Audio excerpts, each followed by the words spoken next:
What's up guys, back to another video again. This time it is in Playing Crazy, and today I'll be showing you how to make a turbine hover engine, my own little custom design here. Now, this has probably been made before, just not documented, but I ended up coming up with this by myself, so yeah. Anyways, let's get right into it. So, first things first, you're going to want to place a anchor block one block above the normal placement thing. Then you will want to grab a unpowered motor. The only setting that really matters, I'm pretty sure, is just the unpowered. Then you're going to want to get two rod cylinders. You could make it to where the hover engine goes to the unpowered motor, but you will need to move this back and adjust your angle so that way this does not clip into the rotor.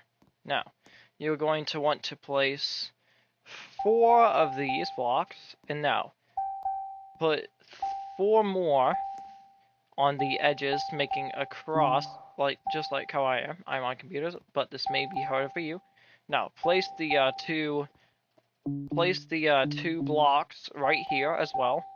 Now grab a ballast block and grab it, set it to a density of 10, and place them just like this in the middle.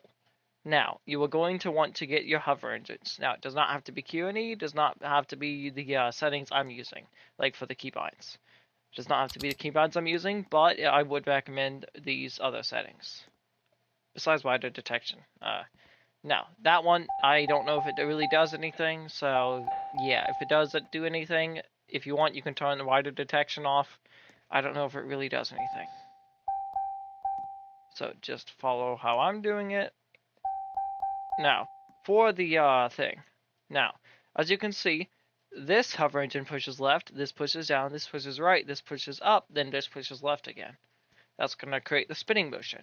But if you have one pushing towards the left and another one pushing towards the right on the same side, that may cause some spinning issues. Like it may kind of go back and forth, or for kind of stall.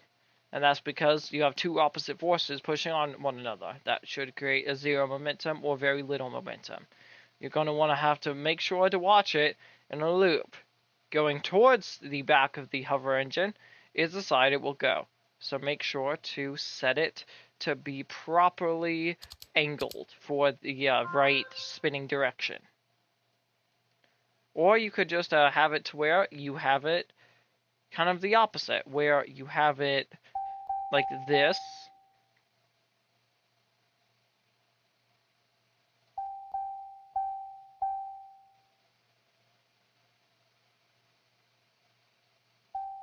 Now, for the opposite direction thing, you will, for the opposite direction of the hovers. See how I have this like this and that one like that one? You will only want to do that when they are across from each other, not when they're directly across. Like, not when they're kind of like these are. You don't want to have this one going to the left and this one going to the right on the same side. You're going to want to have them be kind of across from each other diagonally. Now, you can now place the optional cylinder rod right here. It's optional. You could put any block right here as long as it does not weld to these 4 parts that I'm highlighting right here, or these other 4. But yeah, I would recommend the cylinder rod, but it's up to you. Now, I am just putting the main pilot seat or pilot seat here for the example, but you could put it to where you have you don't need this actually. Here, I'm gonna set this to Z and X just to guarantee that you can be able to see that properly.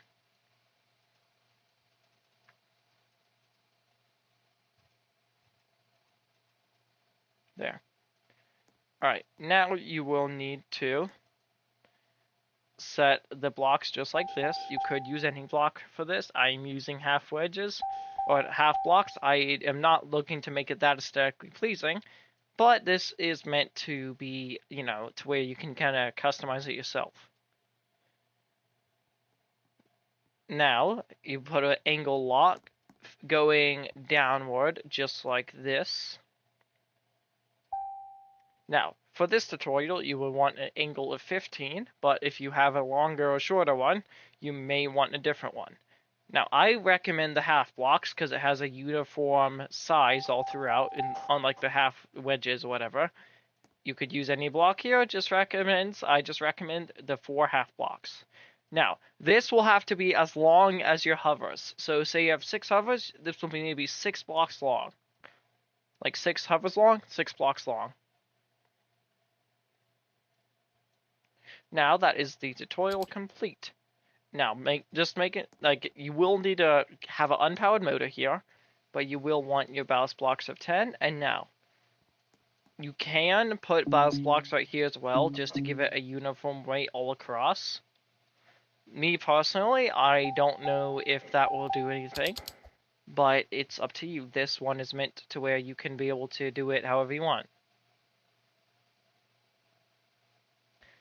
So, you will want to put those 2 ballast blocks, 4 ballast blocks the way I just did, because that is how it does it from the looks of it. That appears to be what was causing the sputtering. See, now it is much more uniform. So, you will need the 2 ballast blocks here, 2 ballast blocks here, 2 ballast blocks here, and then 2 ballast blocks here, in the direct middle, right next to each other. Anyways, that is done with the tutorial. I hope you have a good day, and see you next time. Bye!